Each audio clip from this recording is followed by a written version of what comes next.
Please introduce yourself. I'm Susan Hugo, owner designer, Beehive Jewelry.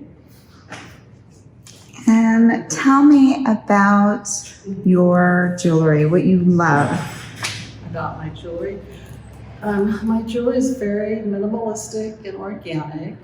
I do a lot of lost wax casting that I combine with fabrication.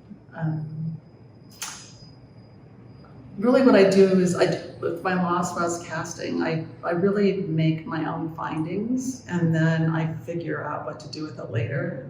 So I like to let things happen naturally.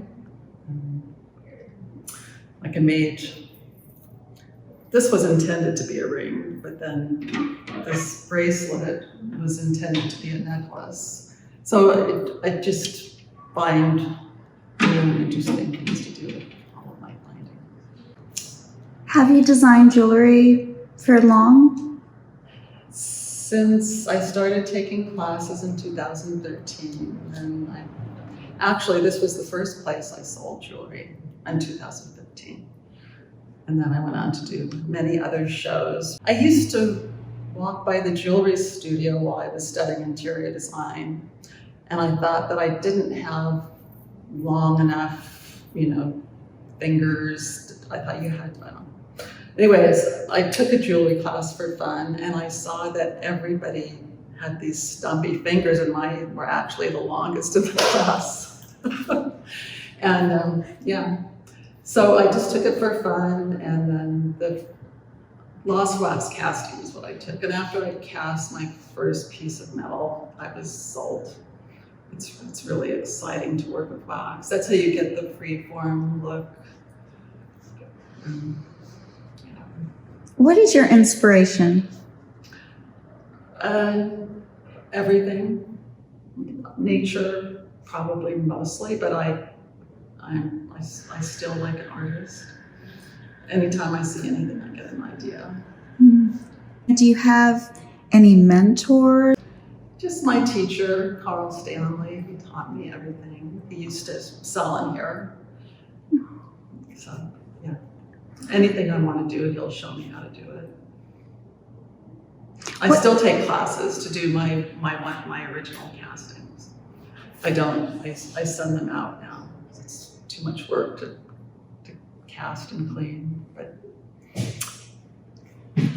What gives you the most joy? just making something from nothing. Just taking some wire and turning it into a beautiful ring, or when you're making jewelry and soldering it, it turns black and looks terrible, and then at the end it's bright and shiny. What sets you apart from other jewelers, designers? Well, I work with very organic stones, and I do mostly mixed metals. I think the gold and silver together really sets it off. And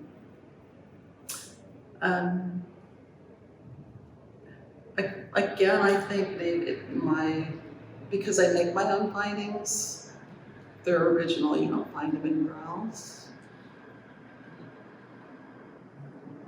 And how would you describe your work? Organic, minimalistic. Also spiritual. I like everything to have a meaning. So one of my best sellers are my 2 peas in a pod collection, which that can be you and your dog, it can be your 2 children, it can be you and your husband, it can be anybody near and dear to your heart. And I just keep expanding that because I think people want their jewelry to have meaning. So I always write the meaning of the stones, and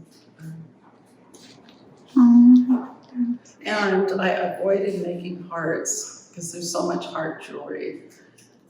I was like, I don't do hearts, and I finally decided to make hearts, and now I'm even wearing a heart ring. So, and they're selling. What techniques do you prefer? Again, it's lost wax casting and fabrication.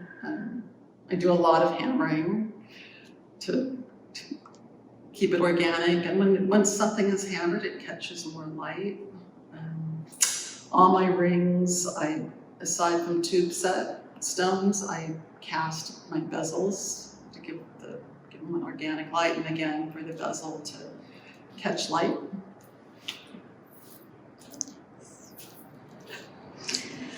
So, what advice would you give your younger self? Oh, be true to yourself. It's, we all wish we had the confidence when we were young that we have now. So these are earrings that I designed for Lotus Land quite a few years ago, and I keep doing different things with them. I put them on hoops, but yeah, I have rings that I make out of them. These I call crystal caves. I've been working with Herkimer diamonds for quite some time, and I had all these little clusters of them that grew together, and I wasn't sure what to do with them. And I made pods. I didn't know why I was making the pods, and I thought, oh, I could put Herkimer diamond in them, and then they became crystal caves. So I have necklaces, earrings. Yeah. So I like to let things happen. Thank you.